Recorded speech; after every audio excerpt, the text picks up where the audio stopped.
the First World War. It starts with literally horses and carriages and ends with tanks. So it's the moment where modern war, you could argue, begins. From the very beginning, I felt this movie should be told in real time. Every step of the journey, breathing every breath with these men, felt integral. And there is no better way to tell this story than with one continuous shot. 3, 2, 1, go, go!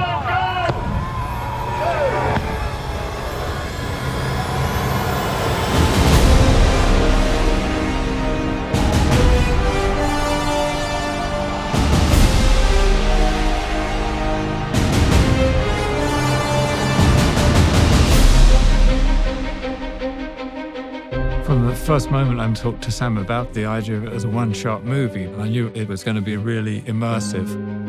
It's meant to make you feel that you are in the trenches with these characters. The film in itself is a slice of time.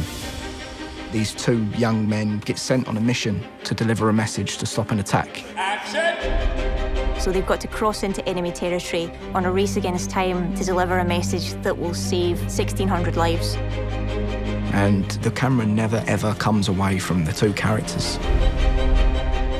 There's always that sort of get-out-of-jail card that you have with a movie. Well, you know, we might be able to cut around this, or we might take that scene out. That's not possible on this film. The dance of the camera and the mechanics all have to be in sync with what the actor's doing. When you achieve that, it's really beautiful and exhilarating. Sometimes you have a camera being carried by an operator, hooked onto a wire, and the wire carries it across more land, and it's unhooked again. That operator runs with it, then steps onto a small jeep, which carries him another 400 yards, and he steps off it again and goes round a corner. Let's go back to 1. This film does not take place in a series of interiors. This is endless exteriors.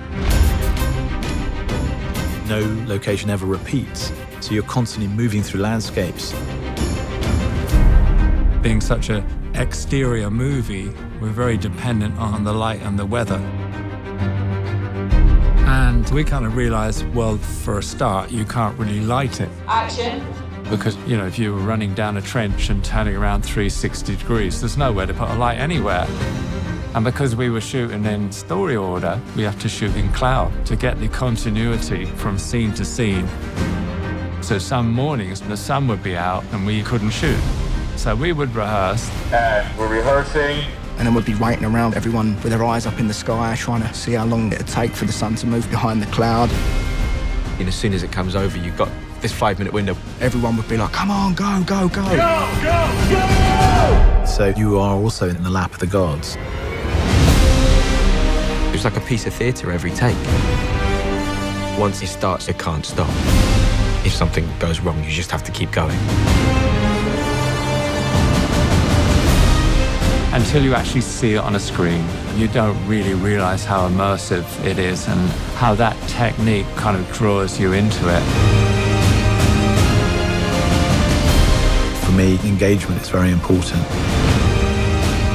And that is behind the way in which we've decided to shoot this film. I wanted people to understand how difficult it was for these men. And the nature of that is behind everything.